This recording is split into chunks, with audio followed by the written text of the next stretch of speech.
সাংবাদিকতা বা জার্নালিজমে রয়েছে বিভিন্ন বিভাগ। জার্নালিজমে প্রয়োজন দক্ষতার।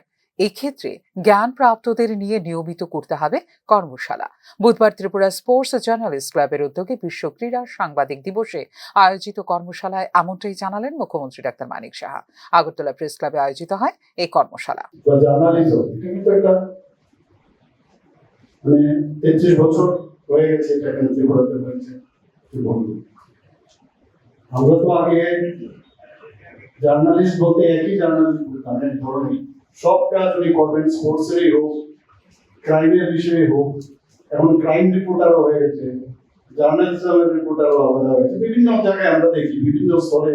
এবং যেটা প্রণববাবু বলেছেন যে ওয়ার্কশপ, এই বিষয়টা আমরা কিন্তু আগে আমাদের যে স্থান থেকে আমি এসেছি এগুলো আমাদের মানে নিয়মিত হতো ওয়ার্কশপ। ঠিকই বলেছেন। এখন যখন মাননীয় প্রধানমন্ত্রীজি বারবার বলছেন যে দক্ষতা উন্নয়ন, কারণ আমরা অনেক সময় অনেক জায়গায় চাকরি হোক আর যে কোনো বিষয়ই হোক, আমরা যখন দায়িত্ব পাই তো এক এক সময় ভাবি যে I am host on myself, আমি সব জানি, আমি সব জানতাম। কিন্তু আসলে জানার শেষ নেই, অন্তর্হীন জানি।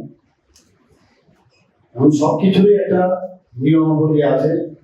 যারা জ্ঞান বৃদ্ধি করেছেন, জ্ঞান প্রাপ্ত হয়েছেন, সেই প্রাপ্তি অন্য মানুষদের, অন্য যারা আছে এই প্রফেশনকে তাদেরকে দেওয়া।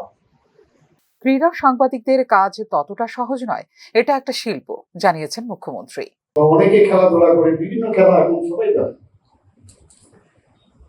কিন্তু খেলোয়াড়রা যত না জানে তার থেকে বেশি কিন্তু আমি যা বুঝি জার্নালিজম, এই জার্নালিজমে যারা আছে জার্নালিস্ট, তারা কিন্তু আরো বেশি বুঝতে হয় এক একটা টার্ম, এবং তাকে যে কালেক্ট করা সমস্ত খেলার বিষয়ে এদের একটা সংবাদের মাধ্যমে সেটাকে পরিবেশ করা সমস্ত মানুষের কাছে, এটা একটা বিরাট আর্ট।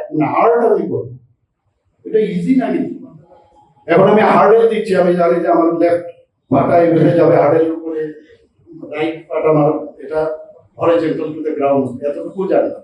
কিন্তু এই যে বিষয়টা স্পোর্টসম্যান তো বলতে পারবে না, সেটা জার্নালিজমে যে থাকে স্পোর্টস জার্নালিস্ট, সে কিন্তু মানে সুন্দরভাবে ব্যাখ্যা করে যখন সাধারণ মানুষের কাছে সেটা পরিবেশন করে, আমরাও কিন্তু শুনি, বুঝি, বা এত সুন্দর, এত ইজি না। কিন্তু এই সাবজেক্টটা এত ইজি না, তার কত ডেপথে গেলে সেটা সম্ভব হয়। আমি জানি বইও লিখেছেন বলবেন।